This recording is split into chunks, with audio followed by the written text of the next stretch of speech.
Әмир Кузюров бүгіннен башлап Нурлат гимназиясының гади укучысы гына түгел, ул яшь армиячеләр отряды агзасы. Я, Кузюров Амир, вступая в ряды юнармии, перед лицом своих товарищей торжественно клянусь быть верным своему отечеству и юноармейскому братству, соблюдать устав юнармии, быть честным юноармейцем, следовать традициям доблести, отваги и товарищеской взаимовыручки. Яшь армиячеләр Россия укучылар хәрәкәтенең бер юнәлеше. Аның сафларына 7нче сыйныф укучылары кабул ителә, ләкин мәҗбүри түгел. Нурлат гимназистлары яңа статуска бер тавыштан ризалашты.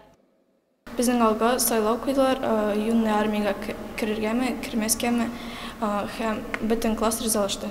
Хәзер без зурларга булышырга тиеш, кичкенәләр бездән үрнәк алырга тиеш. Тантаналы вакыйганың шаһитлары, дәрәҗәле кунаклар яшь армиячеләр белән туган ил, ватан кебек төшенчәләр хакында фикер алышты.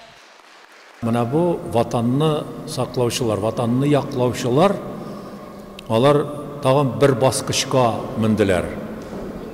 Яшь армия, юнармейцы, аларның киләчәге бар. Өлкән буыннарның аларга ышанычлары зур. Барабан тавышы астында яшь армиячеләр флагы гимназиядә урын алды. Шул рәвешле Октябрят пионер комсомолларга алмашка бүгенге чорның яңа буыны, яңа оешмалары килә.